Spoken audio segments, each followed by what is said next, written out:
Olá pessoal, sejam muito bem-vindos.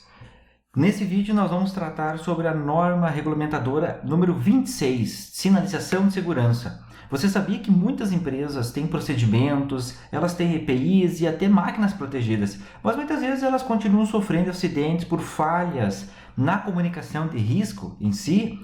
Então é exatamente por isso que existe a nossa NR26.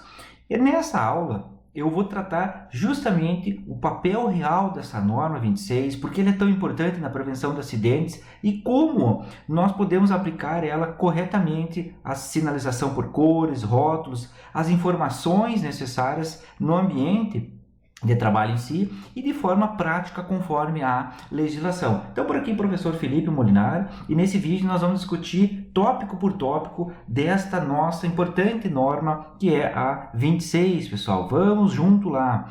Aqui é uma questão muito importante, pessoal, que eu quero mencionar sobre a nossa norma. É que ela tem a última atualização dela, então 2022 aí, e ela tem o primeiro ponto, o 26.1, qual é o objetivo dessa nossa norma, pessoal. Então, o que nós precisamos entender aqui? Essa norma regulamentadora, ela estabelece medidas quanto à sinalização e à identificação de segurança a serem adotadas nos locais de trabalho em si. Então, o que eu quero destacar aqui para você, pessoal? Eu sempre vou falar sobre a estrutura normativa em si e quero fazer sempre em parte em azul aqui a descrição técnica daquilo que é extremamente importante para a nossa questão de observação e análises técnicas sobre a norma em si. E o primeiro ponto que eu quero destacar é a interpretação técnica deste primeiro item. E aí o que nós temos, pessoal, do ponto de vista técnico, esse artigo ele não trata, e a norma NR26 ela é bem clara em relação a isso. Na verdade, você não vai encontrar esse ponto nela. Ela não trata sobre a estética, sobre uma comunicação visual genérica ou uma padronização gráfica, ou seja, a arte, aquelas questões relacionadas ao marketing da empresa em si. Mas ela trata sobre o mecanismo estruturado de controle de riscos. Isso é essencial para você que trabalha na área como engenheiro de segurança do trabalho, como técnico de segurança do trabalho, que seja responsável pela implementação de itens da NR26, que ela tem um foco em engenharia de segurança, ela tem o foco da parte de fatores humanos, de ergonomia cognitiva em si, de prevenção de falhas operacionais no erro humano, de resposta a emergências e de comunicação e padronização dos perigos em si. E essa nossa norma, pessoal, além disso, o que nós temos? A sinalização prevista nessa norma 26, ela deve ser compreendida como uma barreira administrativa. Esse é o grande ponto, pessoal. Não é uma questão somente de cor que a norma 26 trabalha, mas ela é uma estrutura administrativa que ela vai atuar justamente onde o risco não pode ser eliminado em si. O risco não pode ser tratado totalmente isolado por um equipamento de proteção coletiva em si, e ainda existe necessidade de tomada rápida de decisão pelo trabalhador. Então, esses são os grandes elementos que ela tem que ser colocado, esse elemento como uma barreira administrativa em si. Um outro ponto importante, pessoal, é nesse mesmo item, é o enquadramento na hierarquia de controle de risco em si. E aí, se nós pegarmos, pessoal, as estruturas, outras normas, desde a NR21, passando pela NR6, a NR12 e outras demais relacionadas em alguns tipos de ambientes em si, o que nós temos, pessoal? A NR26 ela é uma medida complementar que é integrada à hierarquia de controles em si. Então, o primeiro grande ponto, pessoal, que nós temos, e aí se você for avaliar, vamos pegar o caso da NR12, o primeiro ponto eu preciso eliminar o perigo de uma máquina. Aqui é a mesma coisa na NR26. O primeiro grande elemento de medida de segurança é a eliminação do perigo. Esse é o grande elemento. Mas se eu não conseguir, eu vou para a substituição. Se eu não conseguir também, controles de engenharia, equipamentos de proteção coletiva, depois controles administrativos, que são os EPCs, no caso aqui integrado, o 13 e o 4 integrado em si, e que vem a NR26, os controles administrativos em si, e por fim os equipamentos de proteção individual. Então o EPI, pessoal, lá da NR6, ele é Não necessariamente que ele é o menos importante, mas a hierarquia nos coloca ele como o quinto elemento. Então nós precisamos ter aqui desde a eliminação até o nosso EPI. Só que o item, esse 26 primeiro, ele deixa implícito que a sinalização e identificação não substituem, pessoal. Tá? Elas não substituem, mas elas vão dar uma potencialização na eficácia, ou seja, de atingir aquele objetivo que está sendo proposto na utilização deste elemento de normativa de cores em si. Por quê, pessoal? Porque ele vai reduzir aqueles acessos indevidos, nós vamos ter o uso incorreto, muitas vezes, de equipamentos, as falhas de interpretação e atrasos em emergências em si. Tá? Então, esses são os elementos ainda nesse primeiro item aqui. Diretrizes técnicas, pessoal, o que nós temos ainda nessa nossa estrutura? Nós temos que elementos, embora o texto ele seja extremamente conciso, se você for avaliar, baixar do Ministério do Trabalho em si, em torno de 3 páginas, o que nós temos, pessoal? Que a empresa adote critérios técnicos normatizados. Então, se você vai ter a BNT, GHS e outros elementos aqui na sua estrutura, que estabeleça padronização interna. Isso é extremamente louvável, o que se chama de padronizar. Eu preciso ter a minha documentação relacionada ao ambiente SST, que ela seja um padrão e todos essas pessoas relacionadas, elas tenham o conhecimento da estrutura de padronização da empresa, principalmente relativos por questões óbvias a NR26 que nós estamos abordando aqui, que mantenha consistência visual em toda a planta. Isso é muito importante, pessoal. Nós não podemos ter num departamento um tipo de comunicação visual da NR26, no outro departamento um segundo tipo de comunicação que seja diferente, que não seja consistente em si, que garanta manutenção da sinalização ao longo do tempo e que integre toda a NR26 ao PGR e aos procedimentos e aos treinamentos em si. PGR lá, oriundo da NR1 em si. Então, tão bom, um elemento bem que agrega toda a estrutura normativa nessa parte NR1, NR26 e demais NRs aqui no nosso contexto em si. E aí, o que nós temos, pessoal? De elementos técnicos de aplicação prática, nós podemos pensar em indústria metalúrgica, identificação de áreas de risco mecânico, delimitação de circulação, por exemplo, em empilhadeiras, identificação de pontos de emergência, na área indústria química, rotulagem de GHS completa, identificação dos tanques, tubulações, por exemplo, linha de amônia, de ar comprimido, de outras estruturas, sinalização de incompatibilidade química. Pessoal que trabalha na indústria de alimentos, separação visual de áreas limpas, sujas, rotas de emergência, na construção e na manutenção industrial, pessoal, tem muita coisa também que nós precisamos trabalhar, que é a sinalização temporária de áreas interditadas, muitos acidentes, pessoal, muitos acidentes, e você já deve ter acompanhado por aí, que envolve a parte de construção em si, que é essa parte de acidentes, por não necessariamente que a pessoa não saiba a questão de perigo, risco e perigo em si, mas ela não foi avisada, não teve uma placa indicando alguma questão, faltou alguma placa de atenção. Então, tudo isso vai cair lá ao final, muitas vezes no óbito, muitas vezes numa mutilação de uma pessoa, e aí nós vamos ter a aplicação dos elementos normativos da NR28, das penalidades no caso. E aí nós precisamos pensar muito bem nessa estrutura, principalmente porque orientação do fluxo de pessoas e de equipamentos em si. Bom, entendido esse primeiro ponto da 26, pessoal, o item 26.1, agora nós vamos para o título 2, campo de aplicação. E aí o que nós temos, pessoal, no campo de aplicação desta norma, pessoal? O 26.2.1, o que ele nos traz? As medidas de prevenção estabelecidas nesta NS se aplicam aos estabelecimentos e aos locais de trabalho. Então, o que nós temos? O primeiro é que nós precisamos fazer uma interpretação técnica disso aqui. O que é essa estrutura aqui, pessoal? Ele vai definir o alcance jurídico e o alcance operacional dessa nossa NR26. E o que ele quer dizer aqui, pessoal? Ele vai estabelecer que todas as medidas de sinalização e identificação de segurança são obrigatórias em qualquer estabelecimento ou local de trabalho. E isso independe, pessoal, tá? Não interessa do tamanho da empresa, ou seja, o porte da empresa. O ramo de atividade, muitas vezes, na questão do porte, aqui, se é o CNPJ, se é MEI, se é limitada, se é a sociedade por ações, não importa, tá? É essa estrutura. O ramo de atividade não interessa também a normativa dela, o grau de risco, número de trabalhadores, 1, 2, 3, 2 mil, 3 mil, 5 mil trabalhadores, e se é o caráter permanente ou temporário da atividade. Muitas vezes, pessoal, a estrutura de montagem de andaimes industriais para shows, aquilo ali é um lugar que eu preciso ter uma NR26, mas ele é temporário. Não importa, pessoal, não importa. Então, nós precisamos ter essa estrutura, porque independe. Então, ele está aqui, ó.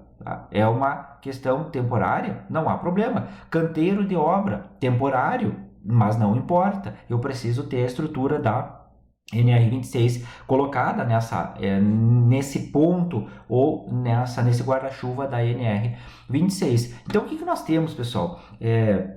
Dois grandes pontos aqui. O primeiro deles é o conceito de estabelecimento e de local de trabalho. Tá? Então, para NR26 e para fins de SST, o que é o estabelecimento? O que ele compreende, pessoal? Ele compreende plantas industriais, canteiros de obras, unidades operacionais, filiais, armazéns, centros logísticos, laboratórios, áreas de apoio, áreas administrativas, áreas operacionais. Tudo isso, pessoal, é uma estrutura de um estabelecimento em si. E agora também, já colocado também a parte de local de trabalho, o que nós temos? Além das áreas produtivas efetivamente da empresa, de execução da empresa, eu tenho aquilo que eu já mencionei, áreas administrativas, áreas externas e de circulação, e aqui entra, pessoal, áreas de circulação e áreas externas, as garagens. A garagem, então às vezes tu tem um depósito, então tu tem uma circulação, tu tem um recebimento de matéria-prima, tu tem uma expedição do teu produto acabado, áreas de circulação, entradas e saídas de caminhões e de outros elementos de entregas, tudo isso aqui é um local de trabalho em si que eu preciso ter adequado na minha estrutura da NR26, casas de máquinas, subestações, utilidades, almoxarifados, áreas temporárias de manutenção. Muitas vezes eu tirei uma máquina, removi uma máquina para fazer uma manutenção no pátio, na parte externa da minha empresa, eu preciso ter NR26 aplicada nessa estrutura. Espaço confinado, pessoal, isso aqui é extremamente importante. A parte de visualização, estações de loto, todas elas muito bem identificadas, frentes de serviços móveis. Então, o que nós precisamos entender, pessoal? Tecnicamente, onde vai haver uma atividade laboral, e independe do tipo da atividade laboral, pessoal, a obrigação da aplicação dessa NR26. Eu estou sempre usando o amarelo aqui, pessoal, porque é o que destaca. Tá? Então, eu quero que você vai aqui compreendendo a norma, e é por isso que eu estou usando essa estrutura, porque eu vejo que ela é mais dinâmica para nós ficar discutindo, nós ficar trabalhando aqui de uma forma melhor. E o amarelo vai destacando essa cor. Lembrando, a NR26, pessoal, é o destaque.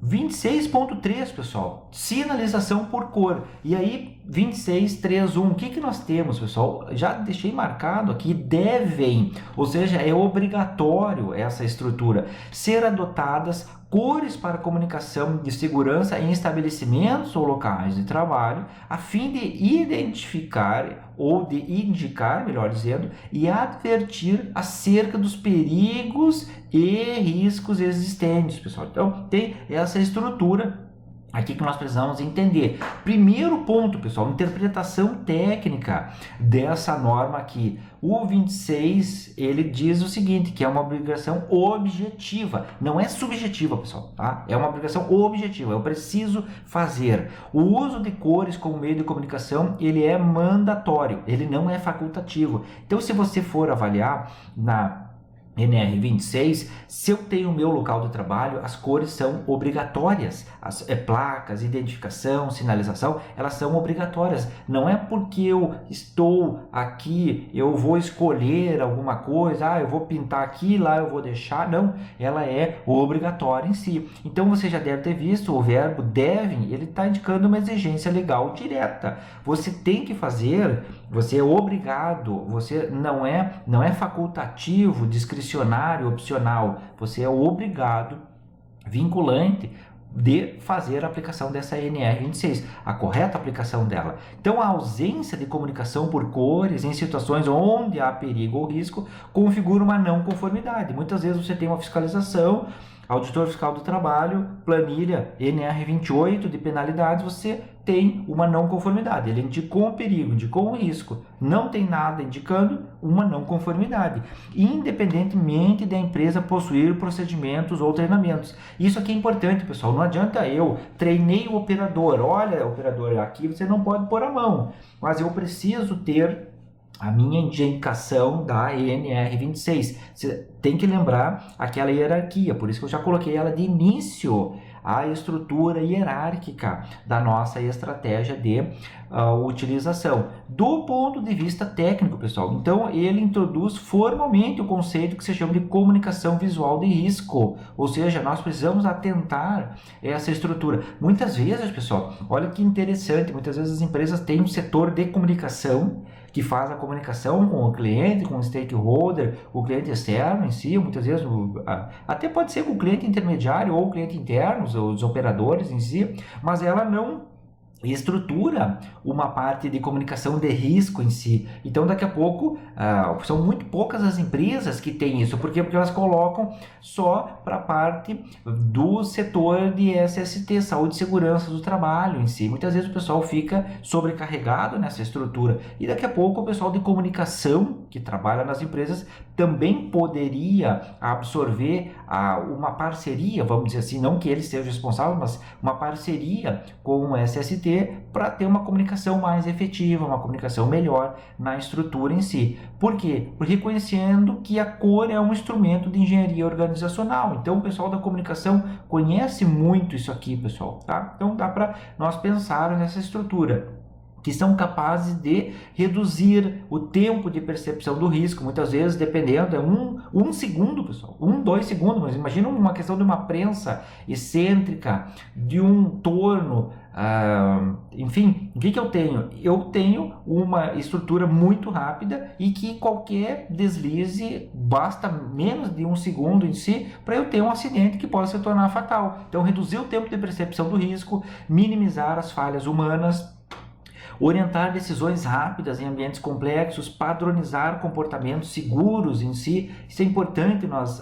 atentar. E também a parte que se chama de fundamento técnico, ou seja, dos fatores humanos e ergonomia cognitiva. O que nós temos, pessoal? Ergonomia cognitiva, o nosso cérebro ele vai processar cores mais rapidamente do que textos. É aquela velha frase, tá, pessoal?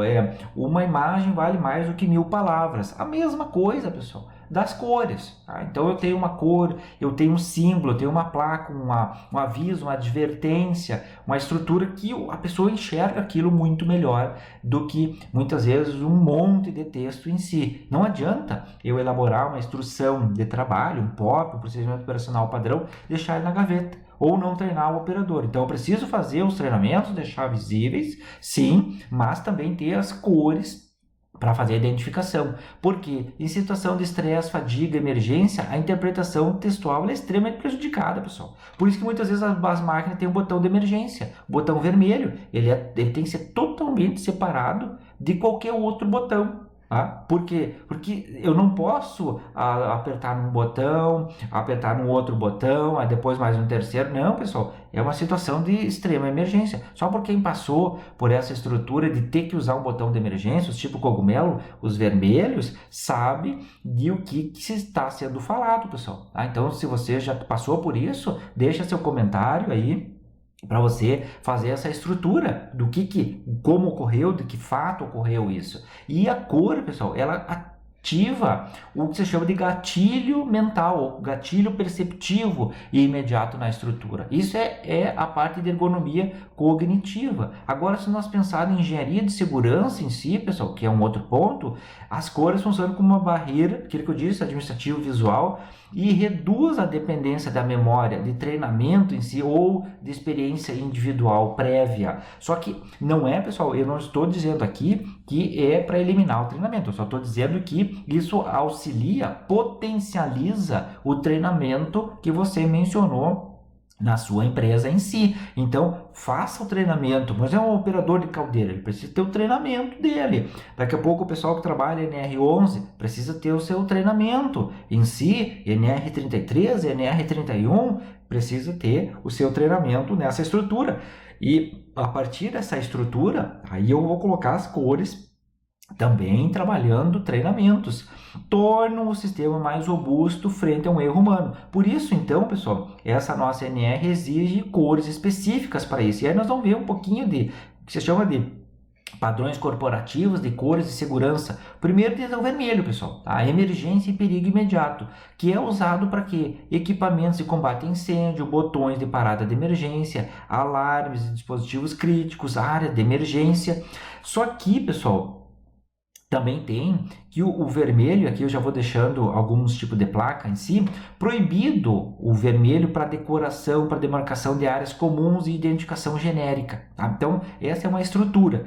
E exemplos, hidrantes, extintores, caixas de mangueiras, botões de emergência em máquinas, áreas de combate a incêndio, plantas industriais, tudo isso eu tenho que usar essa estrutura da cor vermelha em si. Então aqui eu deixo esses exemplos. O melhor do vídeo, pessoal, é que você pode parar o vídeo, você pode fazer as suas observações, pode usar esse vídeo também como treinamento corporativo na sua empresa, pode colocar aí o pessoal para assistir o nosso vídeo. Ficamos muito importante essa comunicação. Você pode colocar o vídeo totalmente gratuito aí para você fazer essa sua divulgação também. A outra, pessoal, é a cor amarela.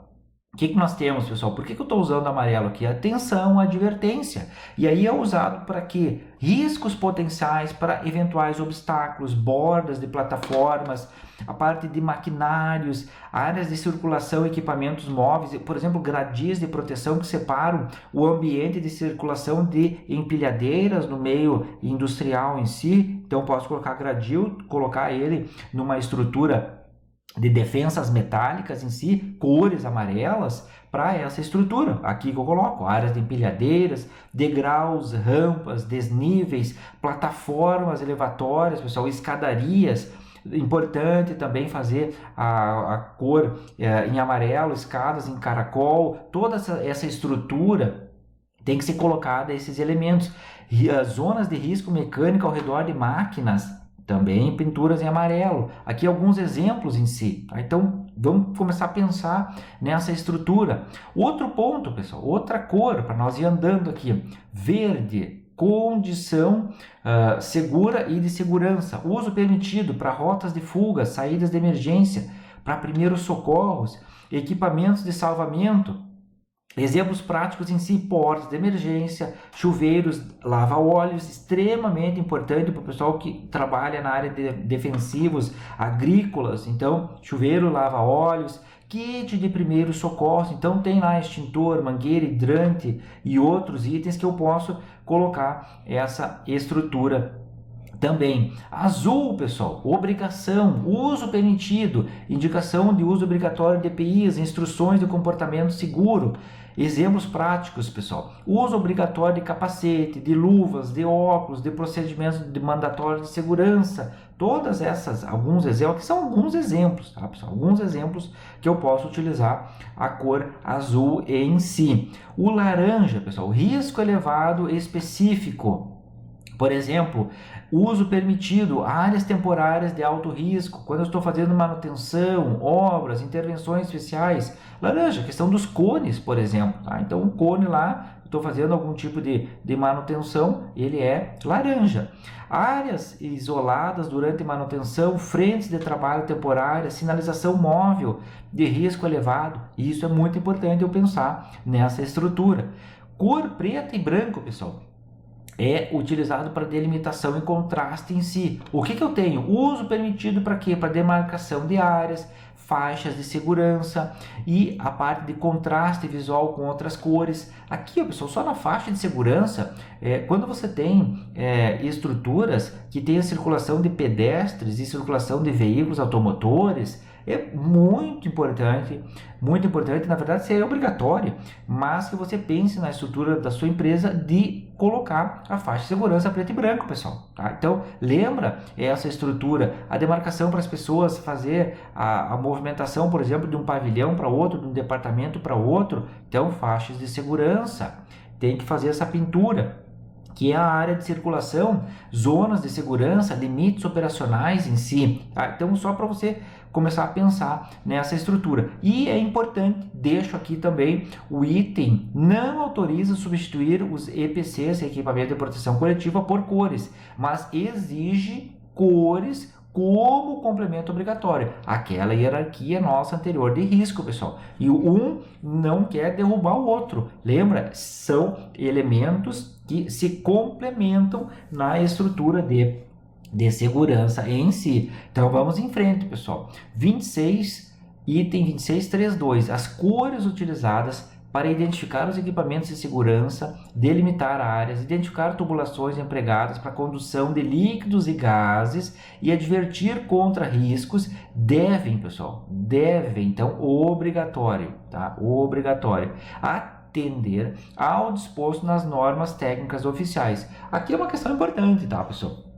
Quando nós estamos falando de 26.3.2, normas técnicas oficiais. Normas técnicas oficiais são aquelas normas que a sua empresa, ela tem que também aceitar aquela norma, mas tem que ter a estrutura. Por exemplo, uma NBR, uma norma técnica brasileira em si, você pode adotar aquela norma que é para o seu setor em si. Tá? Então você vai ter que pensar em quais são as normas que você pode adotar para o seu setor. Uma NR, pessoal, a diferença de NR e NBR, a NBR é uma norma técnica que ela é elaborada ou traduzida pela ABNT, tá? E agora a NR é uma norma governamental que ela tem caráter obrigatório de utilização, independe do seu ramo. Aqui não vou entrar nessa discussão maior, mas você, dependendo do seu ramo, você é obrigado. Por exemplo, o setor de máquinas e equipamentos, ele tem que usar a NR12, então ele é obrigatório, não existe opcional, ele é obrigado a usar a NR12. Tá? Então aqui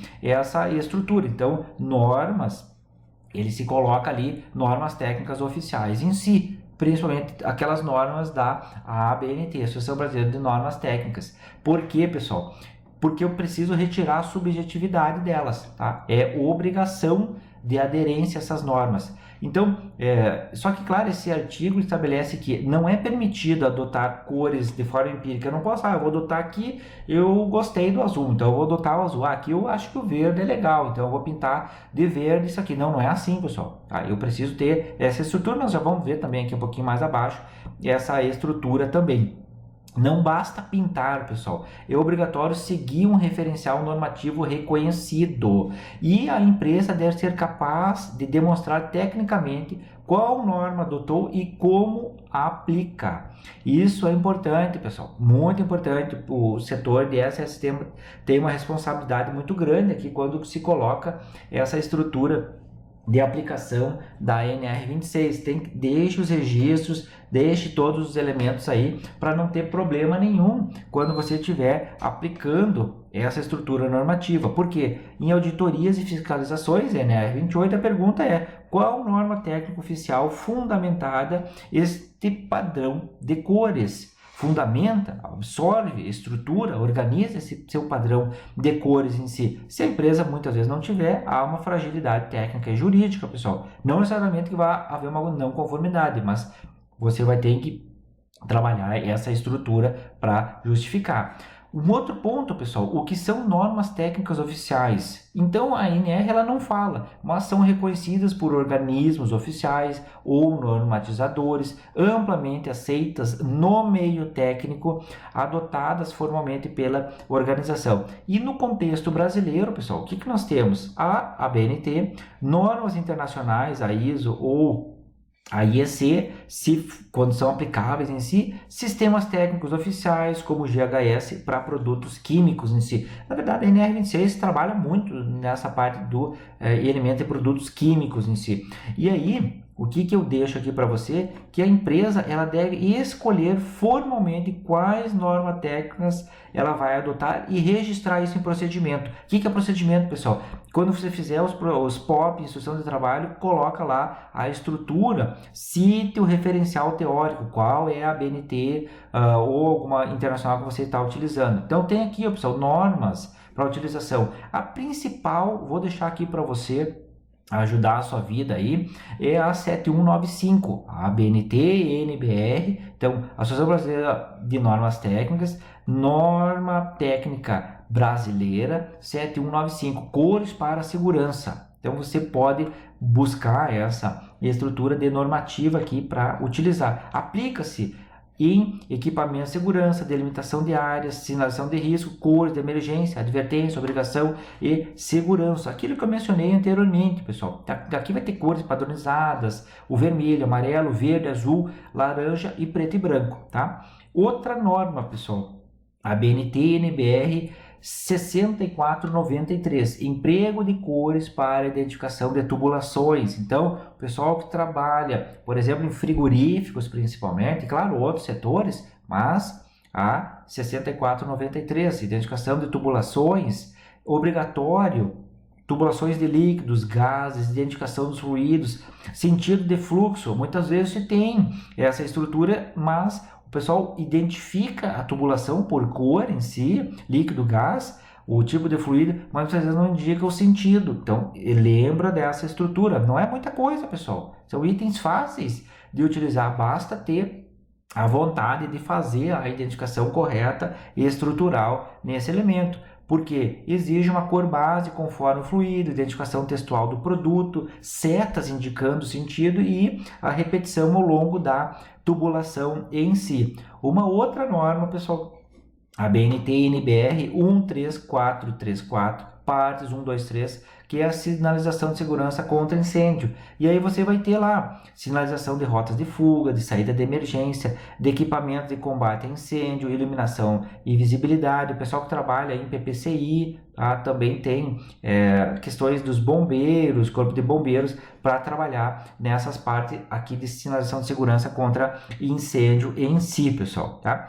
Outra normativas são aquelas relacionadas a produtos químicos que fazem uma ligação direta com a NR26. Por exemplo, a BNT NBR 14725 da série, que toda ela na estrutura do GHS. Por exemplo, cores em rótulos, pictogramas. Pictogramas são tipo ícones, tá, pessoal? São tipo imagens em si, falando aqui de uma forma bem resumida em si. Comunicação visual do perigo químico, integração com sonorização no ambiente. Embora essa norma ela não trate sobre pintura industrial, é uma norma técnica que ela é relacionada diretamente na nossa NR26. Algumas outras normas internacionais aceitas como referência, eu coloco aqui uma plaquinha de aviso, de advertência, somente quando formalmente adotada pela empresa. Então, se você está adotando uma norma internacional, por exemplo, a ISO 7010, símbolos gráficos de segurança, coloca na sua estrutura normativa, lá no seu procedimento de trabalho. Faça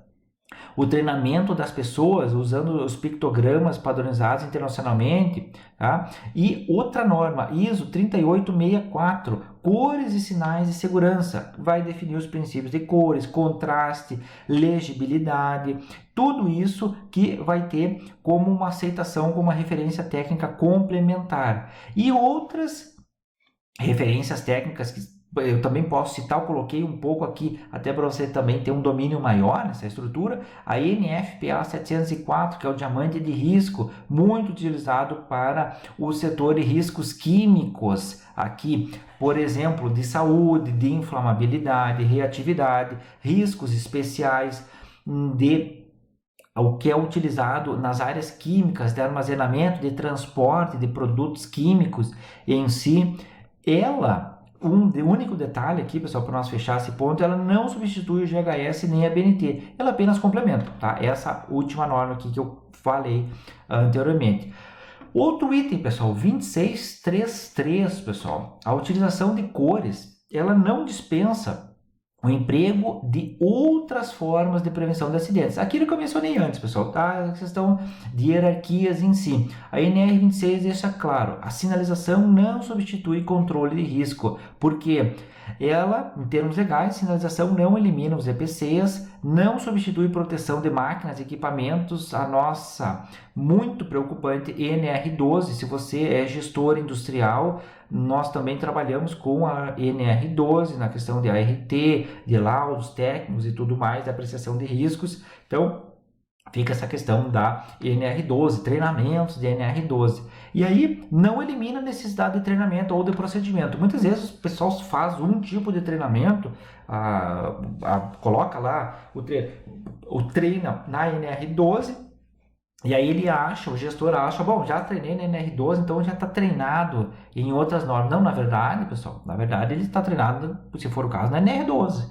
Ele não está treinado na NR26, não está treinado na NR6, não está treinado na NR11, não está treinado na NR13, na 35 e 31 e assim vai embora, pessoal. Ele não está treinado nessas normas. Lembra, cuide lá a sua NR1, pessoal. Tá? Tem muito cuidado sobre ela. O exemplo prático, máquina sem proteção física, mais placa. O pessoal gosta de colocar cuidado, risco. É uma não conformidade, pessoal, tá? Placa. Não adianta, pessoal, tá? Não adianta. Lembra, mas eu coloquei a placa ali, e aí eu vi o vídeo lá do professor Felipe Molinari dizendo lá que não coloca lá a placa, porque uma imagem substitui mais de 1000 palavras. Não é isso, pessoal. Eu preciso ter a proteção física e também as partes de indicação visuais na máquina. Tá? Então, vamos com cuidado nessa estrutura aí. Olha lá, gestor, vamos acordar aí nessa parte de elemento de estruturação das normas. A área com risco químico sem ventilação adequada, apenas sinalizada, é falha de engenharia. Então, o pessoal aí, setor de engenharia, o pessoal que trabalha casos clássicos, a parte de frigoríficos, câmaras frias, nós temos que cuidar muito isso, pessoal. Tá? Não somente seja um risco químico, mas a parte também nesse elemento. 2634, pessoal. O uso de cores deve ser o mais reduzido possível, a fim de não ocasionar distração, confusão e fadiga ao trabalhador. Pô, aqui deve ser uma coisa interessante, né? Deve ser o mais reduzido possível. Então quer dizer que se eu pintar um cano na minha estrutura, uma tubulação, acabou. Não, tá? Totalmente enganado o seu pensamento. Aquilo quer dizer o seguinte, pessoal, que eu preciso ter uma padronização visual de cores. E aí, a partir dessa padronização, aquilo que nós já discutimos anteriormente, a norma anterior das cores amarelo, azul, verde, vermelho, preto, branco. Para quê? Para que o trabalhador ele não se confunda, pessoal. Então, imagina você, se muitas vezes você não sabe tudo sobre as cores, imagina o trabalhador que nunca foi nem treinado. Imagina o operador, pessoal, que ele não foi treinado numa NR26, que ele não conhece sobre legislação de segurança, porque a empresa não ofereceu esse treinamento em si. Não adianta nós exigirmos do operador que ele nasça sabendo isso, pessoal. Nós, empresa, e aí fica a questão, vai ter que fazer o treinamento deste operador em si. O que nós temos, pessoal?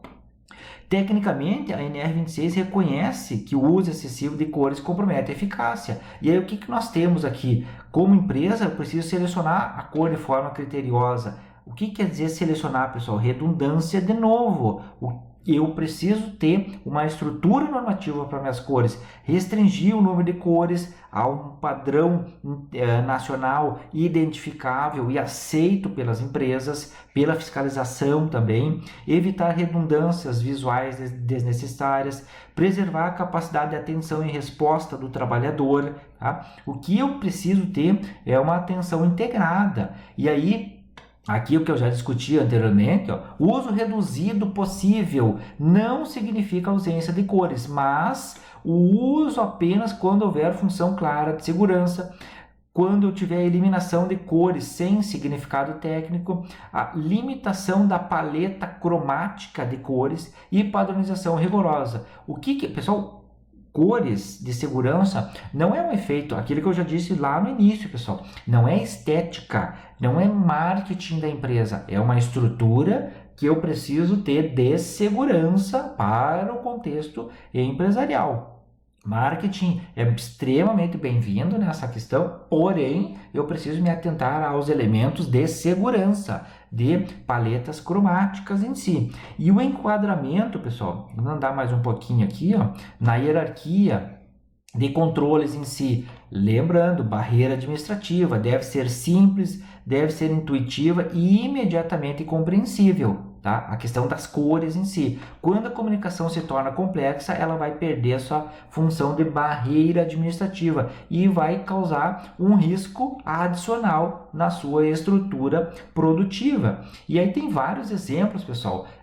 Pelo menos um aqui que eu vou fazer a fala: indústria metalúrgica, uso limitado de cores para circulação de empilhadeiras, de riscos, equipamentos de emergência, eliminação de pinturas coloridas sem função de segurança, porque rápida identificação do que é crítico e do que é rotina em si. Tem outras também, pessoal, a indústria química, centros logísticos, construção e manutenção industrial, boas práticas empresariais nessa estrutura. Eu gostaria pelo menos de mencionar que fosse escolhido uma ideia, uma sugestão técnica de 5 a 6 cores em si. Aquilo que eu coloquei anteriormente, aquelas cores estão ótimas para fazer a utilização. Tá? Definir o significado único por cor, proibir o uso decorativo de cores, pessoal. Essa é a estrutura. A cor, ela não é que é uma estrutura decorativa no sentido de marketing em si, mas de utilização para segurança. Então, integrar cores com pictogramas e textos curtos em si. E eu preciso revisar e reforçar periodicamente a necessidade de cada sinalização. Tá? Então, esse é um ponto importante. Algumas marcações, muitas vezes nas empresas, ela já não tem função nenhuma. Então, eu devo eliminar aquela função que ela estava anteriormente, prévia aquela cor, remover aquilo e avaliar se eu tenho algum risco, algum perigo naquela zona que eu estou observando, e aí sim adotar alguma medida de sinalização de segurança, tá? Bom, seguindo, pessoal, 26.4, identificação de produto químico. O que nós temos, pessoal? Classificação. O produto químico utilizado no local de trabalho deve ser classificado quanto aos perigos para a segurança e a saúde dos trabalhadores, de acordo com os critérios estabelecidos. E aqui vem, porque o pessoal pergunta o que é o GHS. Então, é isso aqui, ó, Sistema Global Harmonizado, globalmente harmonizado, de classificação e rotulagem de produtos químicos, GHS, da ONU, Organização das Nações Unidas. Então, o GHS é isso, Sistema Globalmente Harmonizado, que nós estamos utilizando nos rotulagens de produtos químicos em si. Então, interpretação, pessoal, é uma obrigação absoluta. Nenhum produto químico pode ser utilizado no local de trabalho sem classificação formal dos perigos conforme o GHS. Porque deve ser classificado, pessoal, não tem interpretação, ou seja, eu sou obrigado a utilizar, porque classificação química não é opcional, classificação empírica, por exemplo, produto fraco, uso comum, já usamos há anos, isso não é válido, pessoal, tá? Isso não cola em fiscalização nenhuma, pessoal. Então, não tome apontamento, não tome uma não conformidade, uma penalidade DNR 28 para fazer esses jargões internos, pessoal. Muitas vezes usamos no nosso contexto de empresa, no grupo empresarial tal, nós usamos isso aqui. Pessoal, parabéns para vocês, porém não cola, tá? Então, usa a estrutura que é aceita para a sua estratégia. Elimine essas classificações empíricas em si. O profissional que trabalha no setor de SST, o profissional que realmente entende da estrutura, sabe muito bem do que eu estou dizendo aqui. Tá? Então não caia nessas pequenas armadilhas aí de estruturação. Em auditoria, fiscalização e perícias, a ausência dessa GHS configura falha estrutural. Tá? Bem simples, pessoal. Estou dizendo aqui. Tá? Auditoria, fiscalização e perícia, você vai cair nessa estrutura. E aí vem, pessoal. Bom, mas o que significa, então, classificar conforme o GHS? Tá? É avaliar sistematicamente os perigos que estão intrínsecos do produto químico, independente do tipo de processo. E aí eu posso classificar eles em 3 tipos, pessoal. Perigos físicos, inflamabilidade, explosividade, reatividade, gases sob pressão e corrosão a metais. Também além dos perigos físicos, perigos à saúde, toxicidade aguda, corrosão ou irritação cutânea da pele em si, lesões oculares, sensibilização respiratória ou cutânea, mutagenicidade, carcinogenicidade, toxicidade reprodutiva, toxicidade a órgãos-alvo, por exemplo, de exposição única ou repetida, e perigo por aspiração. E também, se aplicável, perigos ao meio ambiente, toxicidade aquáticas e efeitos crônicos ambientais. Aqui muitas vezes a parte já mais ambiental de outras normas também relacionada a esta estrutura. Tá? Ponto crítico, então o GHS classifica perigo, não risco. O risco surge da combinação, lembrando que é do perigo versus exposição. Tá? Então eu tenho lá perigo e exposição e eu vou avaliar essa estrutura que é o risco em si. Tá? Então eu tenho perigo, mas eu tenho que ter exposição também àquele perigo para ter o risco. Tá? Lembrando dessas estruturas, a NR12 tem muito sobre essa estrutura, a NR6 também, nesses elementos aí. Integração direta com a NR1, então ela é um pilar técnico do inventário de riscos químicos. Não é possível, muitas vezes, sem a classificação do GHS, eu não consigo qualificar corretamente o meu perigo. A análise de severidade ela fica totalmente comprometida e a definição de controles de EPC e EPI de procedimento ele vai tornar-se muitas vezes tecnicamente frágil numa estrutura não só de auditoria, de perícia, mas até de treinamentos, de documentação, tá? Que é necessário na nova NR1 aí, tá, pessoal? E aí o que eu tenho? Boa prática profissional. Toda linha do inventário químico, ele deve ter no mínimo o nome do produto, classificação de GHS e a referência da FDS vigente, tá? Nós vamos ver se aqui tem mais abaixo também outros itens aí. Responsabilidades técnicas envolvidas, pessoal. E embora muitas vezes o fabricante ou o fornecedor, ele seja o responsável por essa classificação, a empresa usuária não está isenta da responsabilidade técnica. Então, se você é uma empresa que é muitas vezes um fornecedor, vamos ver, uma empresa secundária em si, você não está isento disso. Por quê? Porque é obrigação da empresa exigir essa classificação GHS, verificar se a FDS ela está atualizada e coerente, pessoal, e coerente, garantir que a classificação reflita o uso real do perigo. Melhor dizendo, do produto em si. E o fornecedor, pessoal, aquela famosa, o fornecedor não me mandou, pessoal, não exime responsabilidade em caso de acidente ou de fiscalização. Então, essa estrutura aqui, você já deve saber antes, se ele não me mandou, o que eu tenho que fazer? Pedir, tá? Tenho que pedir essa estrutura. Só que você vai ter que cuidar disso, pessoal.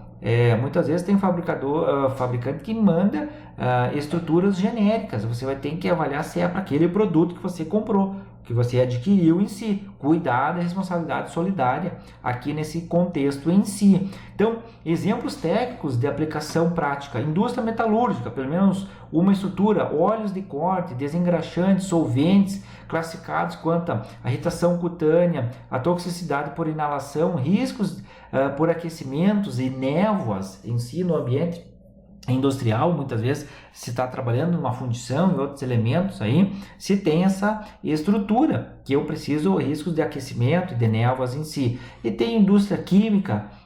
Isso aqui fica tudo, pessoal. Você pode inclusive pausar o vídeo, fazer a sua leitura para tirar também a sua dúvida em si. Indústria química, indústria de alimentos, laboratórios e hospitais, tá? Todos esses pontos são importantes, pessoal. E aí vem a parte 26.4.1.1.1, a classificação de substâncias perigosas deve ser baseada em lista de classificação harmonizada ou com a realização de ensaios exigidos pelo processo de classificação. O item 1 a mais aqui, na ausência de lista nacional de classificação harmonizada de substâncias perigosas, pode ser utilizada a lista internacional, muitas vezes dependendo do seu ramo, da sua atividade econômica. Aqui eu não sei qual é a sua atividade, se você quiser deixar nos comentários a sua atividade, entrar em contato conosco, nós podemos auxiliar nessa sua estrutura de lista internacional aqui, deixe nos comentários isso, ela pode ser utilizada uma lista internacional, tá? E no 2, aspectos relativos à classificação devem atender ao disposto em norma técnica oficial. Aquilo colocado anteriormente, tá, pessoal? Aqui poderia até ser removido isso, deixar ele como fora isso, mas enfim, tá? Só tudo é norma técnica oficial, pessoal. Então, ela exige base técnica verificada, ou lista harmonizada, ou dados ensaios reconhecidos. Por exemplo, uma multinacional usa a base GHS corporativa global. A pequena empresa exige FDS atualizada. E o erro comum, pessoal, usar a classificação antiga ou incompatível com uma FDS em si. Tá? Então, só para você ter essa sua estrutura aqui. Vamos lá em frente, pessoal. Rotulagem preventiva, 2642. A rotulagem preventiva é um conjunto de elementos com informações escritas, impressas ou gráficas que são relativas a um produto químico que deve ser afixada e impressa ou anexada à embalagem que contém o produto. Aqui é muito importante, pessoal. Produto químico. Os aspectos relativos à rotulagem preventiva devem atender ao dispositivo em norma técnica oficial, pessoal, ao disposto. É redundância de novo, mas vamos deixar lá, pessoal, tá? Vamos deixar lá. E vamos interpretar isso aqui, pessoal. Esse item estabelece a materialização dessa comunicação. Então, ele vai definir o quê? Que a rotulagem é obrigatória, parte integrante da embalagem do produto químico e padronizada tecnicamente, sem espaço para improviso quando você está utilizando em si. Então, do ponto de vista da engenharia de segurança, o rótulo, pessoal, ele é a primeira e mais imediata barreira de informação. Por quê? Porque ele atua antes mesmo de consulta ou algum procedimento operacional. Muitas vezes você compra um produto, o pessoal não está utilizando, não sabe, mas tem um rótulo ali. Então, o que a pessoa vai fazer? O operador vai confiar no rótulo. Às vezes o pessoal precisa, por exemplo, numa usinagem, um torno, ele tem lá um lubre refrigerante. Ele vai confiar muitas vezes no rótulo, o que está escrito naquela estrutura. Um óleo, por exemplo, ele vai confiar na embalagem, o que está escrito ali no rótulo, naquele momento em si. Tá? Então, isso é importante para nós observarmos aqui. Então, o conceito técnico de rotulagem, pessoal. A NR26 deixa claro que a rotulagem preventiva não é apenas um nome ou um produto em si, mas é um conjunto estruturado de informações que ele vai incluir o quê? Informações escritas, informações impressas, informações gráficas na nossa estrutura, e ela reconhece também, pessoal, que trabalhadores possuem diferentes níveis de alfabetização técnica. Eu não estou dizendo aqui se o cara sabe ler, escrever outros itens, pessoal. Eu só estou dizendo se ele sabe interpretar essa parte técnica, tá? Então, a comunicação deve ser multimodal, ou seja, vários meios. Comunicação via treinamento, comunicação via inspeção, instrução de trabalho, comunicação via vídeos, via áudios, via placas, via sinalização. Todas essas têm a interpretação deve ser rápida, inclusive sob questões de ambiente de estresse ou situação de estresse. Sempre lembrando, pessoal, da botoeira, de outros elementos. Então, eu preciso ter essa questão de utilização. Outra, pessoal, a função da rotulagem preventiva, prevenção de erro humano, a parte que é colocada para identificar rapidamente o produto, reconhecer perigos à saúde e também respostas à emergência, como derramamentos, contato acidental, incêndios, intoxicações.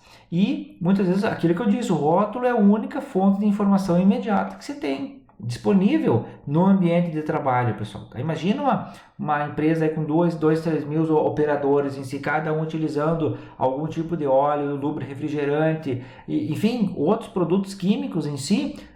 O que ele está lendo é o rótulo que está ali naquele momento. Tá? Então, rótulos claros, a continuidade operacional, ele reduz.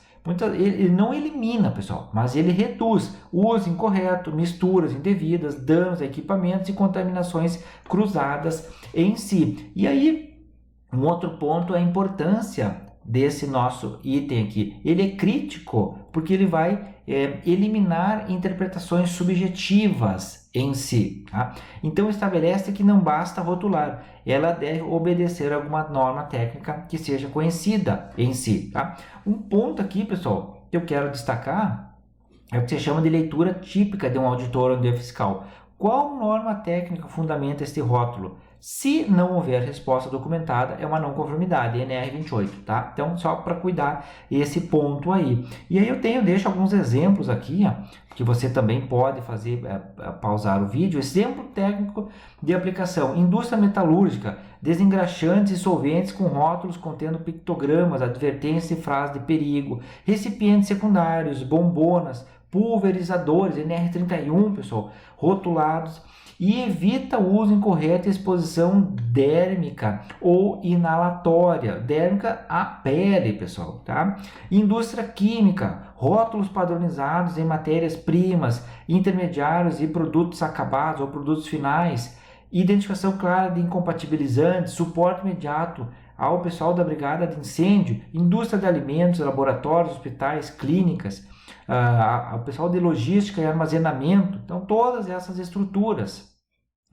Vamos lá em frente, pessoal. 26422, a rotulagem preventiva desse nosso produto químico classificado como perigoso à segurança e à saúde dos trabalhadores deve utilizar procedimentos definidos pelo GHS contendo os seguintes elementos, pessoal. Então, tem lá identificação e composição do produto, pictograma ou pictogramas de perigo, palavras de advertência, frase ou frases de perigo, frases de precaução e informações suplementares. O que você tem aqui, pessoal? Esse é a parte que se chama técnico operacional da rotulagem. Por quê, pessoal? Porque ela vai determinar que, uma vez classificado como perigoso, o produto químico obrigatoriamente deve ser rotulado conforme os procedimentos. Tá? Então tem o que, pessoal? Do ponto de vista jurídico e técnico, não existe meio GHS ou GHS adaptado. Isso é uma questão que eu já mencionei anteriormente, pessoal. Não cria, mas a minha empresa ela criou um sistema totalmente diferente e tal, e porque é para nós e tal, porque só nós no mundo utilizamos, então não caia nessa, tá? Não caia nessa. Essas estruturas devem ser colocadas aqui nesse elemento do GHS, tá? Cuide isso, pessoal. Olha só, em auditorias e perícias, esse item é analisado elemento por elemento, não de forma global. Cuide para não levar um apontamento de NR28, tá? Função do rótulo GHS na gestão de risco. Então, ele permite reconhecimento imediato do perigo, orientar ações preventivas antes da exposição e apoiar a resposta a emergências, reduzindo dependência exclusiva de treinamento ou de supervisão, tá? Então, tecnicamente, ele é aquilo que eu já disse, já cansei de dizer, barreira administrativa crítica, que atua antes do contato, durante o uso e após um incidente. E aí vai ter, pessoal, a análise técnica de cada elemento obrigatório. Por exemplo, identificação da composição do produto químico. Qual é a função? Permitir identificação inequívoca do produto, evitar confusão entre produtos semelhantes, garantir a rastreabilidade técnica com a FDS. Outro ponto, pessoal, ainda, erro comum, nome abreviado ou nome interno que não corresponde à FDS. Cuidado, pessoal, tá? Cuidado com esses nomes abreviados em si. Pictogramas, pessoal, de perigo. Qual é a função técnica de um pictograma? Comunicação visual imediata do tipo de perigo. Essa é a estrutura dele. Superar barreiras linguísticas e níveis de escolaridade. Lembra, pessoal? Não é uma questão de escolaridade. É a questão se ele tem um ensino médio completo, se ele tem graduação, o bacharelado, se ele tem mestrado, doutorado. Não é isso, pessoal. Tá? Não é isso. É uma questão de treinamento. Eu preciso treinar aquelas pessoas. Olha só, pessoal, aquelas pessoas envolvidas. Não quer dizer que eu preciso somente treinar o operador. Eu preciso treinar toda a minha cadeia de ajuda que eu tenho na minha estrutura produtiva, naquela estrutura linguística dos elementos da NR26. Então você está me assistindo a NR26 aí, não precisa só colocar, não é só operador na sala não, pessoal, tá? Eu preciso colocar os líderes, coordenadores, supervisores, analistas, todos eles para entender a NR26, pessoal. Sejam todos muito bem-vindos aqui ao vídeo, pessoal. Então, fiquem à vontade para também fazer essa sua parte de treinamento na estrutura, porque vai permitir uma resposta rápida em emergências, tá? Não adianta só o operador saber, eu preciso de outras pessoas. O operador está em emergência. Agora, a pessoa que vai fazer a cadeia de ajuda que não sabe, pô, mas espera um pouco. Então, por que não participou do treinamento? Então, lembra essa estrutura. Critérios técnicos, utilizar apenas pictogramas oficiais. Pictogramas, pessoal, lembra? É uma imagem, é igual um ícone lá do seu celular. Quando você coloca lá no seu WhatsApp aquela imagenzinha lá que você envia, aquilo ali é um pictograma, tá? Claro, mais estilizado e tudo mais aí, né? Não é oficial, vamos dizer assim, tá? Mas é só um exemplo de o que é esse pictograma. Então, você pergunta o que é o pictograma, pessoal? É um símbolo, é uma imagem, tá?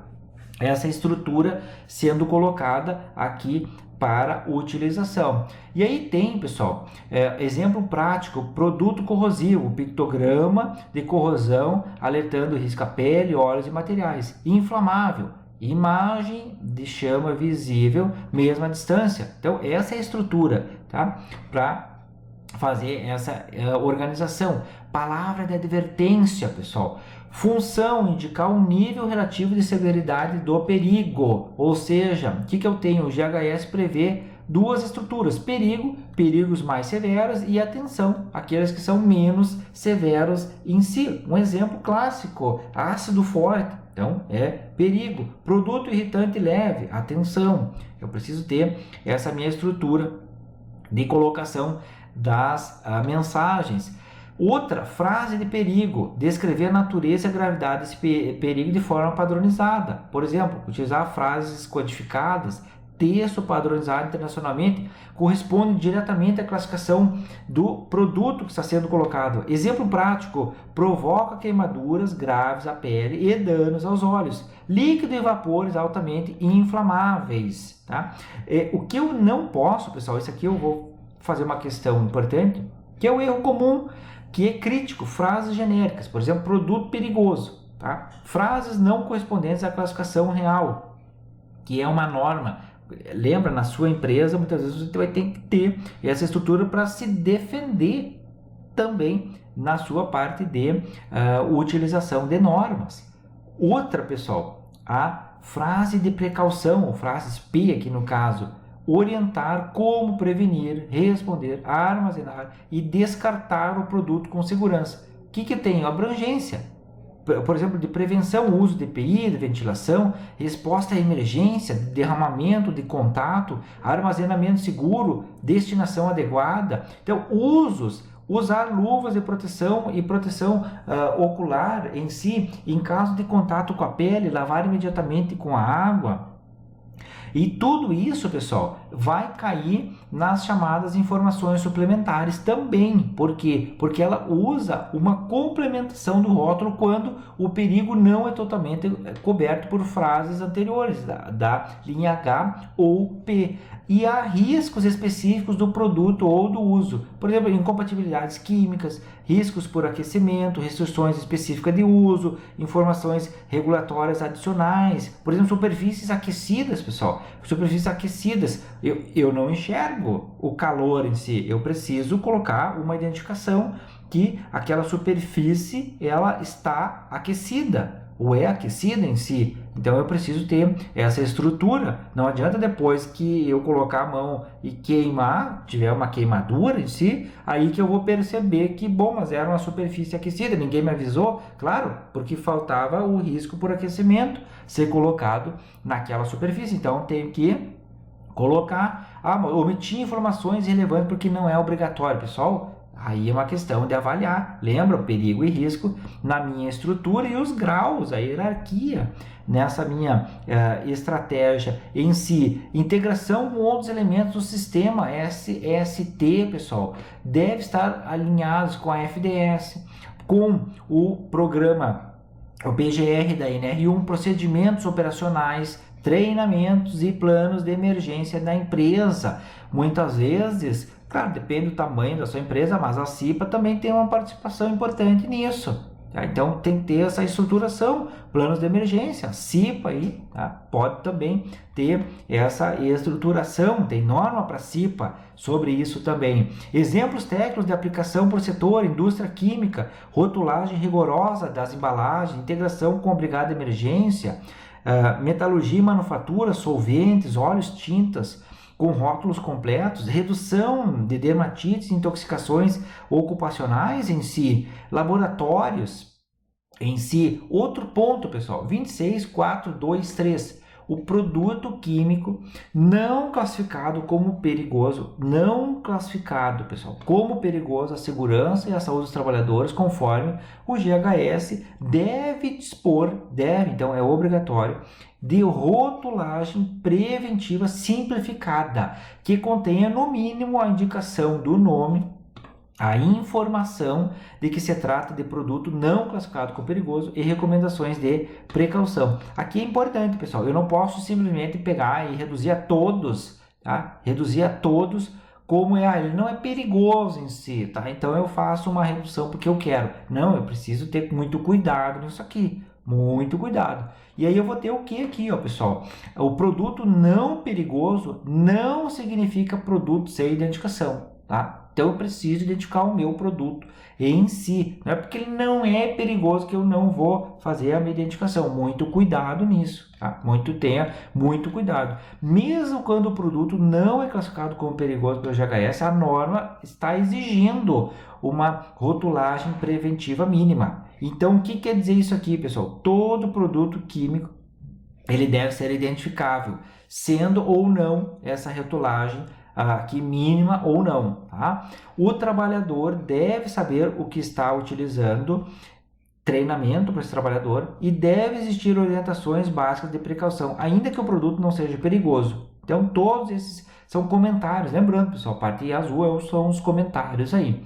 Função de rotulagem preventiva e identificação inequívoca, ou seja, tem uma única identificação. Eu não posso ser dúbia a minha identificação, eu não posso ter dúvidas na minha identificação, porque evitar trocas de produto, uso indevido, misturas acidentais e contaminações cruzadas em si. Outro ponto, pessoal, tá aqui, que é a parte já falei da comunicação em si, mas a orientação preventiva básica. Mesmo sem perigo classificado, o uso inadequado pode gerar naquele operador em si, ou em pessoas que tenham acesso àquele tipo de ambiente, uma irritação cutânea, desconforto respiratório, riscos ocupacionais, danos ao processo em si. Outros elementos mínimos obrigatórios, a rotulagem preventiva deve conter aquilo que já foi mencionado, nome do produto, identificação que não é classificado como perigoso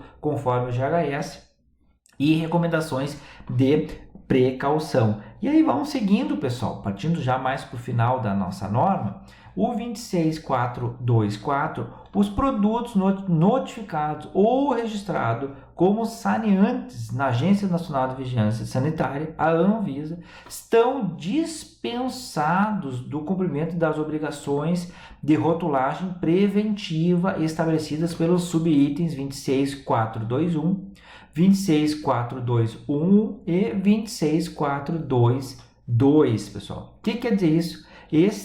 Vou colocar um pouquinho mais para baixo aqui para ficar melhor. Esse item não isenta o produto por exemplo, remover a identificação, nem elimina a responsabilidade da empresa. E ele coloca uma dispensa específica apenas em relação à rotulagem preventiva, quando o produto for saneante e estiver devidamente notificado ou registrado na Anvisa, pessoal. Quem está fazendo a estrutura é a Anvisa, tá? Então eu preciso ter a estrutura, olha só, conhecer a minha 926, a minha NR26 e também a Anvisa, acessar o site, avaliar, entrar em contato, fazer as suas pesquisas técnicas aí, porque a lógica é evitar duplicidade regulatória, já que os saneantes, pessoal, possuem regras próprias de rotulagem sanitárias que são mais específicas e mais controladas em si. Lembra da hierarquia das normas? Pessoal? Então, se eu tenho uma norma específica, eu preciso usar aquela norma específica, não a norma mais geral. Eu uso a norma geral, mas eu vou me adaptando àquela norma específica no meu ambiente de estrutura de produto. E o que ela tem, pessoal? O que a dispensa realmente significa e o que não significa, o que está dispensado. Para saneantes, a Anvisa não é exigido aplicar toda essa estrutura, pictogramas, estrutura de rotulagem. O que não está dispensado, não há isenção de SST, não há liberação de responsabilidade da empresa e não há dispensa de controle de risco. Por quê, pessoal? Porque a empresa continua obrigada a identificar o produto no local de uso, garantir treinamento, sempre, pessoal, garantir treinamento, isso aqui, empresa nenhuma vai se livrar na vida, tá? Então, faça o seu treinamento e pare de reclamar. Controlar riscos de processo, disponibilizar informações de segurança e integrar o produto ao PGR, tá?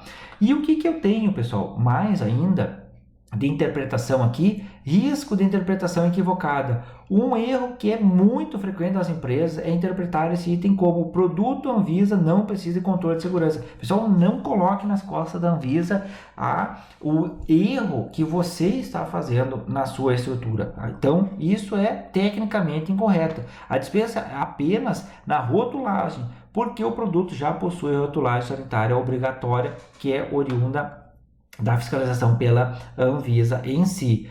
Bom, pessoal, vamos seguir adiante lá, que é o nosso próximo, voltando um pouquinho aqui, o 2643, ficha com dados de segurança. Aqui é o FDS, pessoal. Muita gente pergunta o que é o FDS? É ficha com dados de segurança. Se você não sabia, ia colocar nos comentários lá, pessoal. Então, FDS é ficha com dados de segurança. Coloca nos comentários, eu sabia o FDS, o que é, o que não é. Fica legal lá ter esses comentários em si, aí no nosso vídeo, pessoal. Então, 26431, o fabricante, ou no caso de importação, o fornecedor do mercado nacional em si, ele deve elaborar e tornar disponível a ficha com dados de segurança, FDS, do produto químico para todo produto químico classificado como perigoso.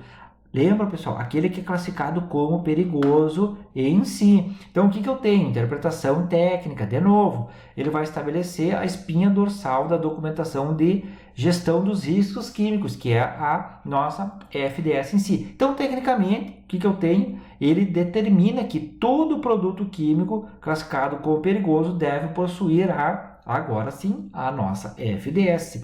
A possibilidade, melhor dizendo, a responsabilidade primária, ela é do fabricante, pessoal, ou do fornecedor nacional, no caso da importação. Eu preciso cuidar disso, pessoal. Lembra, mas eu comprei da empresa tal e não veio FDS. Lembra que já foi dito antes? Eu preciso exigir, cobrar, ter essa documentação para não ter um apontamento de NR28 numa auditoria, numa fiscalização aí de uma FT em si. E a FDS deve ser elaborada e efetivamente disponibilizada, não apenas existir. Mas onde é que está a NR? Lá, eu vou ler a NRR e tal, ela está lá no fabricante em si. Eu não tenho, então eu vou pedir para o fabricante. Não, pessoal, aí você vai ter problema de fiscalização. Tá? Então eu preciso, ela existe lá no fabricante, mas eu, como empresa, eu tenho que ter ela também. Tá? Então eu preciso ter, porque ela não é um documento acessório, ela é a principal referência técnica para avaliação, controle e resposta a riscos químicos. Cuidado isso aí, pessoal, não vai cair em armadilha lá. Papel técnico da FDS no sistema de prevenção, porque ela é um documento mestre que consolida e faz a estruturação, a padronização, classificação do GHS do produto, os perigos físicos e a saúde, as medidas de controle, ações de emergência, limites de exposição ocupacional, incompatibilidades químicas e condições seguras de manuseio, armazenamento e descarte. Então eu digo aqui, eu coloquei todas essas observações aqui, textual, para não ter ausência de itens. Ela, sem FDS válida, não existe gestão técnica adequada de risco químico. Eu não coloco um modelo aqui, uma ficha em si, porque, pessoal, cada empresa, cada contexto industrial, ramo, tipo de produto, ela tem uma estrutura em si. Então, eu não vou colocar aqui para puxar um exemplo para um ambiente ou para outro ambiente, até para não ter essa estrutura. Muitas vezes, mas o meu ambiente usa isso, esse outro usa tal. Então, só para nós não termos um exemplo muitas vezes que eu posso usar para um caso e muitas vezes ali o pessoal ter confusão em si ou tentar fazer adaptação em si. Então eu retiro, deixo fora sempre essas estruturas em si. Um outro ponto, pessoal, responsabilidade formal e responsabilidade operacional em si. Embora, pessoal, tenha essa FDS ao fabricante e fornecedor, aquilo que eu coloco, a responsabilidade é compartilhada. O que quer dizer isso, pessoal? Responsabilidade solidária. Fabricante e fornecedor elaborar a FDS conforme o GHS e norma técnica oficial, aquelas que já foi colocada anteriormente. Manter a FDS atualizada, por isso que é muito ruim colocar um modelo, tá, pessoal? Por quê? Porque ela é um documento vivo, ela está sempre se adaptando, as normas técnicas oficiais mudam, a estrutura GHS também muda, então eu preciso ter uma atualização dessa estrutura e disponibilizar a FDS ao mercado nacional. Esse é para o fabricante e fornecedor em si. Agora a empresa usuária, o pessoal de SST, de engenharia, de segurança aí, eu devo exigir a FDS antes da aquisição ou do uso, verificar a coerência entre FDS, rótulos e produtos em si e garantir acesso da FDS aos trabalhadores e integrar a FDS ao PGR, aos treinamentos e aos planos de emergência. Lembrando, pessoal, a estrutura, se é uma norma, uma questão mais internacional em si, eu preciso fazer a tradução total na minha estrutura. Não adianta, vou exigir lá em inglês, tá, pessoal? Em inglês, aqui todo mundo na empresa tem que saber inglês, pessoal. Não é isso. Tem que ter o português aqui, tá? Eu preciso ter essa estrutura na minha estratégia normativa, pessoal. Não entra nessa aí, tá? Erro grave de interpretação, não recebi a FDS do fornecedor. Isso não exime a empresa usuário da responsabilidade. Tá? Lembra? Reforço isso aqui, pessoal, uma redundância aqui, mas eu trouxe de novo para deixar para você. Exemplos técnicos de aplicação prática, pessoal. Indústria metalúrgica, FDS de óleos de corte, desengraxantes, solventes, definição correta de EPIs, luvas, respiradores e outros, prevenção de dermatites, intoxicações crônicas e vai embora, pessoal. Indústria química, para segregação de armazenamento, indústria de alimentos, de produtos de limpeza, laboratórios, hospitais, clínicas, muito mais importante, pessoal, tá? Mesmo em pequena quantidade, o pessoal de logística, de armazenagem, centros de distribuição, tá? CDs e tudo mais. E também, pessoal, 26, melhor dizendo, 4311, o formato e conteúdo da ficha com dados de segurança. FDS do produto químico deve seguir o estabelecido pelo GHS. No caso de mistura, deve ser explicitado na ficha com dados de segurança o nome, a concentração ou faixa de concentração das substâncias que, letra A, pessoal, representam perigo para a saúde dos trabalhadores. Então, vou marcar aqui perigo à saúde dos trabalhadores, se estiverem presentes em concentração igual ou superior aos valores de corte ou limites de concentração estabelecidos pelo GHS para classe ou categoria de perigo e possuam limites de exposição ocupacional estabelecidos. Então, o que nós temos aqui, pessoal? Interpretando isso aqui, a ficha ela eleva a FDS de um simples documento para um instrumento técnico normatizado e auditável.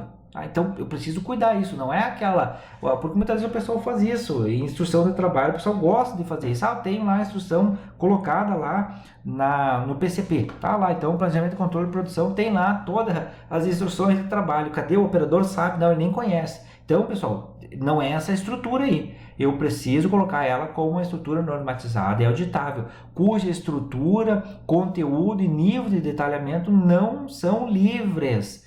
Eu tenho que ter essa estrutura de utilização do GHS. A FDS não pode ser elaborada em formato livre. Por isso que eu disse, pessoal, é ruim, eu não trago aqui um exemplo em si de uma FDS. Por quê? Porque ela tem um formato na estrutura que é adequada. A FDS deve seguir integralmente o modelo lógico e os critérios do GHS, sistema da ONU aqui. Qualquer omissão, generalização ou simplificação indevida compromete a validade técnica da FDS. E lembrando, pessoal, auditorias de perícias não se avalia apenas a FDS existe, mas se ela cumpre o padrão em forma e em conteúdo, pessoal, tá? Ah, mas tem a forma, mas o conteúdo está errado, pessoal, ou inadequado, ausente, então eu tenho um problema. Ah, mas ele só tem o conteúdo e não tem a forma, então eu preciso ter as duas, a forma e o conteúdo, tá? Os dois, pessoal, ambos. Eu não posso ter um e ter um pouco do outro, eu tenho que ter os dois, tá? O que significa formato e conteúdo conforme GHS? Aquilo que eu disse, possuir estrutura padronizada, sessões organizadas de forma lógica e sequencial e permitir rápida localização de informações críticas, tá? Então, FDS fora desse formato ou com qualquer inadequação compromete em emergência treinamentos e fragiliza a defesa técnica em qualquer fiscalização ou auditoria em si, tá? Nessa nossa estrutura. Vamos um pouquinho mais adiante, pessoal, porque isso aqui nós já discutimos anteriormente. E aqui, se quiser parar para dar uma lida nessa estrutura, pode ficar à vontade, pessoal. Um ponto importante são aquelas substâncias com limite de exposição ocupacional, tal do LEO, tá? Muito colocado, limite de exposição ocupacional. Porque mesmo que a concentração seja baixa, se a substância possui limite de exposição ocupacional definido, ele deve obrigatoriamente constar na FDS. Tá? Então, o limite de exposição ocupacional eu tenho que estar lá registrado na FDS em si. Exemplos de aplicação, pessoal: indústria metalúrgica, desengraxante contendo solvente aromático em baixa concentração. A substância deve constar na FDS se ela for perigosa à saúde ou possuir limite de exposição ocupacional. Resultado, o controle correto de ventilação e de EPI respiratório, pessoal. E indústria química, alimentos, hospitais, laboratórios, tudo a mesma coisa, pessoal. Vamos indo lá, pessoal. Mais uns pontos. 26.432. Os aspectos relativos à ficha com dados de segurança devem atender ao disposto em norma técnica oficial. E o 433, o disposto no subitem 26.431, se aplica também a produto químico não classificado como perigoso. Então tem o que é perigoso e o não perigoso, tá? Mas cujos usos previstos ou recomendados derem origem a riscos à segurança e à saúde dos trabalhadores. Então aqui é uma questão importante, pessoal. Fazendo a interpretação técnica, esses dois itens fecham o sistema lógico da FDS, na NR26, e eliminam as duas interpretações que são muito comuns no meio industrial, pessoal. Você já deve ter visto isso, cara. Ah, ela existe, então está tudo certo. Tá? Bom, eu tenho ela lá e tudo mais, então eu não tenho problema de fiscalização. Tá? Não é isso. Se o produto não é classificado como perigoso, não precisa FDS. Então, tem que ter esse cuidado também, pessoal. Tem que ter o cuidado, porque não basta existir a nossa FDS, ela deve obedecer a norma técnica oficial e a classificação do produto não é o único critério. O uso real pode gerar risco que exijam a implementação da FDS em si. Tá? Outro ponto, pessoal, norma técnica oficial como requisito obrigatório. O que eu tenho? Que eu tenho deixando inequívoco, sem interpretação dúbia, pessoal, todos os aspectos da FDS, estrutura, conteúdo, terminologia e nível de detalhe, devem atender a uma norma oficial reconhecida e não há liberdade para modelos próprios, simplificados ou adaptados sem base normativa em si, tá? E tradução técnica direta, FDS fora do padrão normativo é tecnicamente inválida. Cuidado isso para apontamentos de NR28, pessoal. O que eu tenho? Esse item, ele vai proteger os trabalhadores de colocar uma informação clara e confiável para que eu não tenha um risco à segurança, à saúde e à integridade do operador. Para gestor, ele vai ter uma padronização e para a empresa é uma defesa técnica e jurídica em si. Tá? E isso é muito importante para esses três elementos.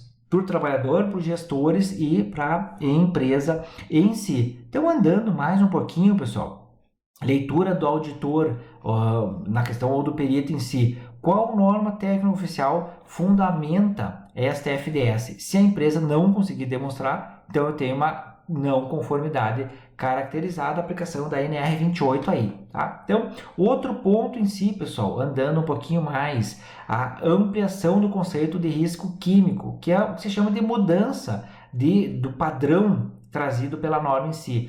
E o item 26.4.3, ele é conceitualmente avançado e muitas vezes negligenciado. Por quê? Porque ele estabelece que o risco não está apenas na classificação, mas como o produto é usado. Olha só que interessante, né? Então, mas eu obedeci a classificação, mas na verdade não é só a classificação, é o real uso, a aplicação daquele produto em si. Em que quantidade, muitas vezes, e sob quais condições, aquecimento, pulverização, confinamento, mistura. Então, eu preciso entender que a NR26 ela está migrando, ou seja, ela migra do produto perigoso para o conceito de uso perigoso.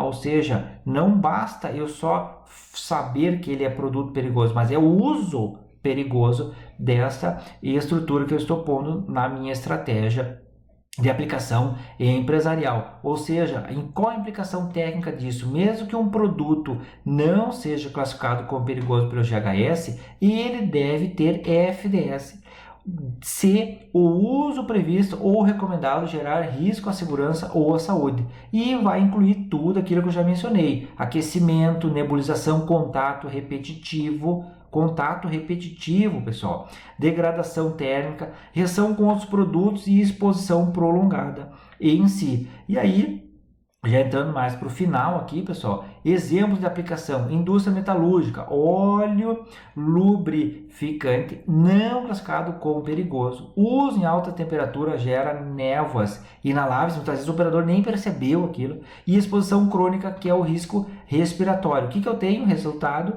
é o FDS, que é o obrigatório para suportar a validação de exposição e de controle em si. Indústria de alimentos, construção e manutenção, laboratórios e hospitais. E o que eu tenho de boas práticas empresariais associadas: avaliar o risco químico considerando produto, processo e uso, não só o produto. Então tenho lá o produto, o processo e o uso, pessoal, os 3 elementos que eu preciso entender isso. Exigir o FDS também para produtos não perigosos, quando aplicável, integrar o FDS ao PGR e ao PCMSO.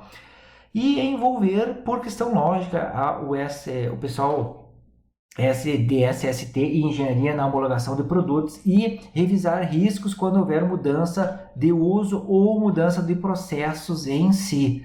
E também, para finalizar aqui, o último item, 26.5, informações em treinamentos em segurança e saúde no trabalho. O que nós temos, pessoal? 26.5.1, a organização deve, então, obrigatório, assegurar o acesso dos trabalhadores à ficha com dados de segurança, a FDS, dos produtos químicos que utilizam no local do trabalho. Então, ela deve assegurar, pessoal, o trabalhador deve ter acesso a isto. Não precisa aqui de requerimento e de tudo mais, ele deve ter o acesso em si. Por quê, pessoal? Não basta existir a FDS, a organização ela tem a obrigação ativa de assegurar o acesso dos trabalhadores às fichas. Por quê, pessoal? FDS arquivada e inacessível é uma não conformidade, tá? FDS disponível apenas para o pessoal SST ou engenharia, é uma não conformidade também, pessoal. Na verdade é uma vergonha, tá, pessoal? Eu coloco não conformidade porque eu tenho que me policiar aqui no vídeo, mas é uma falta de vergonha em si, tá, pessoal? Da empresa em si, de não colocar lá para o operador em si, aos trabalhadores que estão diretamente envolvidos na operação. FDS em local distante ou de difícil consulta, uma não conformidade funcional. Às vezes as empresas fazem isso aqui, pessoal, coloca lá no setor administrativo, aí tem que pedir para isso, para aquilo, até para o pessoal fazer a entrega e tudo mais, e aí tem aquela cara feia do pessoal que não quer entregar e acha que o operador já está, o trabalhador já está tentando ali burlar a empresa. O pessoal não cria esses fantasmas aí, faz lá a estrutura melhor, na sua estrutura, organiza uma conformidade e tudo, faça acesso real, rápido, prático, compatível com a rotina operacional em si, tá? Então, o que significa assegurar o acesso, pessoal? Eu coloco aqui para deixar claro isso. Localizar a FDS facilmente, consultá-la sem autorização prévia, aquilo que eu já disse, pessoal, não cria fantasmas mentais aí. Utilizá-la em situações normais e de emergência. A FDS não é documento restrito, ela é ferramenta operacional de segurança, tá? Então, cuide disso aqui, pessoal. Vou deixar marcado aí para quem está assistindo aí. Coloca lá, você tem acesso à sua FDS, você sabe o que ela é, como ela funciona, está tendo treinamento adequado para a utilização, já foi relacionado para utilizar. Como está isso na sua empresa aí? O 2652, os trabalhadores devem receber treinamento. 2 itens fundamentais, pessoal, que são, primeiro, para compreender a rotulagem preventiva e a ficha com os dados de segurança do produto químico, a FDS. Letra B, sobre os perigos, os riscos, as medidas preventivas para uso seguro e os procedimentos para atuação em situações de emergência com o produto químico. Olha só, pessoal, olha o monte de treinamento que a empresa tem que colocar aqui, pessoal. Então, sua empresa está trabalhando nessa estrutura para colocar esses procedimentos para atuação em situações de emergência com produto químico. Então, mas ela fez um treinamento uma vez na vida, faz 10 anos que não tem. Está na hora de reciclagem, pessoal. Vamos pensar nisso aí. Elabora um calendário aí de utilização para fazer esses treinamentos em situações de emergência, pelo menos para essa norma. Aqui tem várias outras aí que exigem capacitação dos operadores em si, dos trabalhadores em si. Interpretação, pessoal, este item consolida o que é essencial da segurança química. Informação sem treinamento não protege, pessoal. Então não adianta eu colocar plaquinha, colocar isso, aquilo. Ele, claro que vai ajudar, pessoal, mas eu preciso treinar aquele operador, aquele trabalhador. A 26 não se limita a exigir rótulos e FDS, pessoal. Ela obriga a capacitação do trabalhador. Ela obriga, pessoal, tá? Não é que, mas agora eu vou isso, aquilo, tem lá a plaquinha, então o operador vai ter que saber o que é aquilo. Não, pessoal, não, para com isso. Tá? Ela obriga a capacitação do trabalhador para quê? Para que ele compreenda as informações, para que ele interprete corretamente os perigos e que ele atue de forma segura, inclusive em emergências. Questão de cadeia de ajuda. Não é só, claro que coloca aqui o trabalhador, que é a pessoa diretamente envolvida naquela estrutura de trabalho em si, mas sempre lembrando, pessoal, o conhecimento nunca é demais. Os líderes, gestores, coordenadores, supervisores, diretores.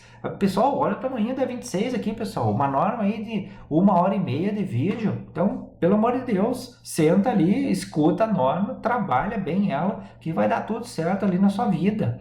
E do ponto de vista legal e técnico, treinamento é requisito obrigatório, não opcional, tá? Não é facultativo. Eu vou lá, contratei, mas eu não quero esse treinamento, tal. Não, pessoal, tá? Coloca um cafezinho aí na sala de treinamento, faz uma pausa no vídeo e volta a assistir ele lá, pessoal. Treinamento é requisito obrigatório, sim. E para nós fecharmos aqui, pessoal, treinamento vai além de apresentar a FDS. O treinamento exigido pela NR26 não é meramente informativo, mas é operacional, é funcional, porque o trabalhador deve ser capaz de entender esses símbolos, as palavras de advertência, frases de perigo, localizar informações críticas, aplicar medidas preventivas, responder corretamente a vazamentos, exposições e acidentes. Por quê, pessoal? O treinamento que não gera autonomia prática é treinamento ineficaz. Então, o operador deve saber, ele deve ter a sua autonomia aqui para trabalhar na sua estrutura em si. Então, pessoal, aqui nós fechamos a nossa querida NR26. Espero que você tenha compreendido. Tem muita informação importante aí para para nós atuar no contexto da NR26, muitos elementos de segurança em si, e espero que esse vídeo aqui tenha sido o início, o primeiro ponto de utilização para a sua NR26 de sinalização de segurança em si. Então eu agradeço aqui, pessoal, e vamos fazer a adaptação. Deixa seu comentário aí nessa estrutura do nosso vídeo. Um grande abraço e até o próximo, pessoal.